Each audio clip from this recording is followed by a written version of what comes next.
नमस्कार।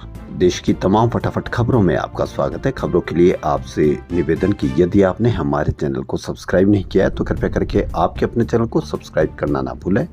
आप सब्सक्राइब करते हैं तो हमें हिम्मत होती है सही और सच्ची खबरें आप तक पहुंचाने की, वरना मीडिया आपको किस तरह की खबर पहुंचा रहा है वो तो आप पलट पलट कर मीडिया को आप देख सकते हैं कि क्या उसमें आपके बच्चों की बेरोजगारी संबंधित कोई खबर है या आपकी बढ़ती महंगाई से आप किस तरह से जूझ रहे हैं उसकी कोई खबर है, या आपको अस्पतालों में कोई व्यवस्था में गड़बड़ होती है या कोई गड़बड़ नजर आती है उसकी कोई खबर है। यदि इन चीज़ों की खबर नहीं है, इन विषयों की कोई खबर नहीं है, तो यानी वो मीडिया आपको आपकी खबर नहीं दिखा रहा बल्कि और कोई खबरें आपको प्रसारित कर रहा है। तो क्या आज की बड़ी खबर, लोकसभा में नेता प्रतिपक्ष राहुल गांधी रविवार आज एक दिन के दौरे पर रविवार सुबह करीब 7 बजे जयपुर पहुंचे। राहुल गांधी खेड़ापति बालाजी सामोद में कांग्रेस के नेतृत्व संगम ट्रेनिंग कैंप में शामिल हो रहे हैं। 8 दिन से चल रहे ट्रेनिंग कैंप के सुबह के सेशन में राहुल गांधी ने सेल्फ डिफेंस की भी ट्रेनिंग ली। वे ट्रेनिंग कैंपस में कराटे यूनिफॉर्म में नजर आए। इससे पहले रविवार सुबह जयपुर एयरपोर्ट पर उनका पूर्व सीएम अशोक गहलोत, कांग्रेस प्रदेशाध्यक्ष गोविंद सिंह डोटासरा, नेता प्रतिपक्ष टीकाराम जूली, उप नेता प्रतिपक्ष रामकेश मीणा ने स्वागत किया। पूर्व सीएम अशोक गहलोत ने राहुल गांधी को सूत की माला पहनाई।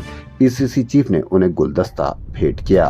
कांग्रेस का ये ट्रेनिंग कैंप हर साल होता है। 2 साल पहले माउंट आबू में भी यह ट्रेनिंग प्रोग्राम हुआ था। माउंट आबू के स्वामी नारायण धर्मशाला में कांग्रेस की ट्रेनिंग कैंप में ये शामिल हुए थे।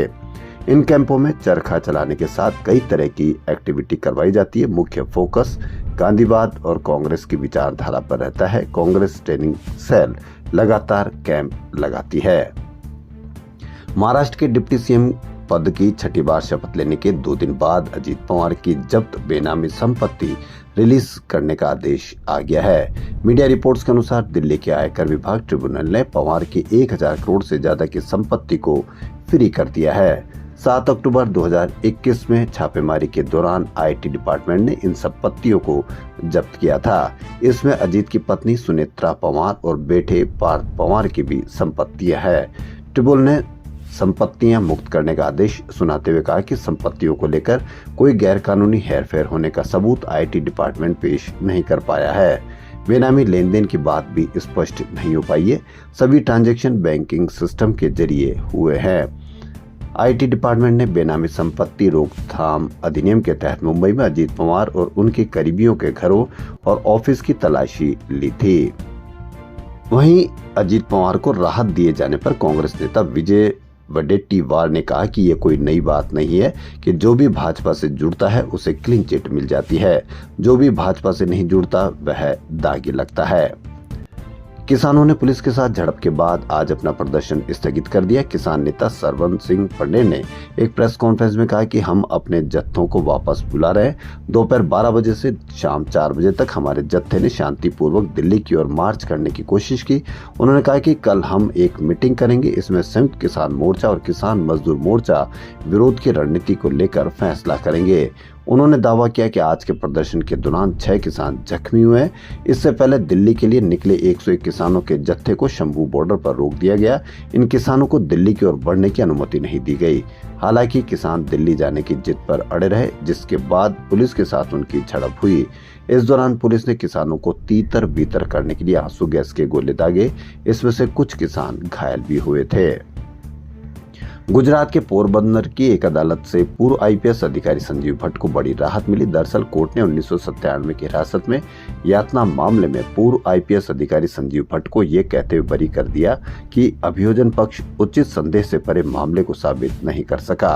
Additional chief judiciary magistrate Mukesh Pandya ने शनिवार को पोरबंदर के तत्कालीन पुलिस अधीक्षक भट्ट को उनके खिलाफ लगी आईपीसी की धाराओं के तहत दर्ज मामले में सबूतों के अभाव में संदेह का लाभ देते हुए बरी कर दिया। बता दें कि भट्ट को 1990 में जामनगर में कस्टडी में हुई हत्या मामले में उम्र कैद की सजा सुनाई गई थी। उसके बाद 1996 में दर्ज किए गए अन्य मामलों में भट्ट को 20 साल की जेल की सजा सुनाई गई थी।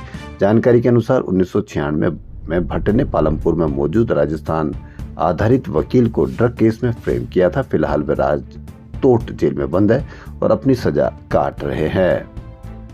सीरिया के राष्ट्रपति बशर अल असद देश छोड़कर भाग चुके। न्यूज एजेंसी रॉयटर्स के अनुसार सेना ने असद के देश छोड़ने की पुष्टि करते हुए कहा कि राष्ट्रपति की सत्ता खत्म हो चुकी है। सीरिया में पिछले 11 दिनों से विद्रोही गुटों और सेना के बीच कब्जे के लेकर लड़ाई चल रही है। विद्रोही लड़ाकों ने रविवार यानी आज राजधानी दमिश्क पर कब्जा कर लिया। असद के देश छोड़ने के बाद सीरियाई पीएम ने विद्रोहियों को सत्ता सौंपने का प्रस्ताव दिया है। पीएम मोहम्मद गाजी अल जलाली ने एक वीडियो में कहा कि वो देश में ही रहेंगे और जिसे भी सीरिया के लोग चुनेंगे उसके साथ मिलकर काम करेंगे। CNN की रिपोर्ट के अनुसार पिछले एक हफ्ते में विद्रोहियों ने राजधानी दमिश्क के अलावा सीरिया के 4 बड़े शहरों पर कब्जा कर लिया है। इनमें अलेप्पो, हमा, होम्स और दारा शामिल है। विद्रोही लड़ाई के राजधानी दमिश्क में दारा शहर की तरफ से घुसे थे, जिस पर उन्होंने 6 दिसंबर को कब्जा किया था। महाराष्ट्र विधानसभा चुनाव रिजल्ट पर अब एनसीपी प्रमुख शरद पवार ने सवाल उठाया। पवार ने कहा कि यह सच है कि हम हार गए, हमें चिंता नहीं करनी चाहिए बल्कि लोगों के पास जाना चाहिए, क्योंकि रिजल्ट को लेकर लोगों में कोई उत्साह नहीं दिख रहा, बहुत नाराजगी है। पवार ने शनिवार को कोल्हापुर में कहा था कि चुनाव में राजनीतिक दलों को मिले वोटों और जीत सीटों की तुलना हैरान करने वाली है। कांग्रेस को 80 लाख वोट मिले और उसने 15 सीटें जीती, जबकि एकनाथ शिंदे की शिवसेना को 89 लाख वोट मिले और वह 57 सीटों पर जीत गए। पवार ने कहा कि अजीत पवार की एनसीपी को 58 लाख वोट मिले और उसने 41 सीटें जीती, जबकि मेरी पार्टी एनसीपी को 72 लाख वोट मिले और हम केवल 10 सीटों पर जीत मिली। ये आंकड़े हैरान करने वाले हैं। वहीं सभी ने विपक्षियों ने ईवीएम के मुद्दे पर 7 दिसंबर को शपथ लेने से इनकार करते हुए वॉकआउट कर दिया था। आम आदमी पार्टी की राष्ट्रीय प्रवक्ता प्रियंका कक्कड़ ने रविवार को शंभू सीमा पर किसानों के विरोध प्रदर्शन पर चिंता व्यक्त की और अन्नदाताओं की ऐसी स्थिति में देखना दुखद बताया।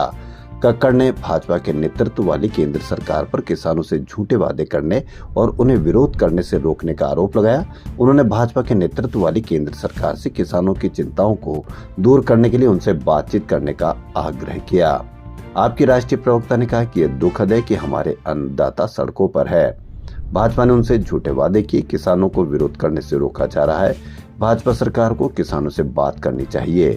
इससे पहले आज पुलिस ने पंजाब, हरियाणा शंभू सीमा पर दिल्ली चलो मार्च शुरू करने वाले किसानों को तीतर बितर करने के लिए आंसू गैस का इस्तेमाल किया।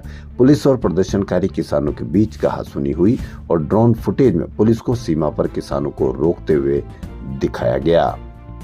खबरों फिलहाल इतना ही। यदि आपको हमारा चैनल पसंद आए तो लाइक, सब्सक्राइब और शेयर अवश्य करें। धन्यवाद।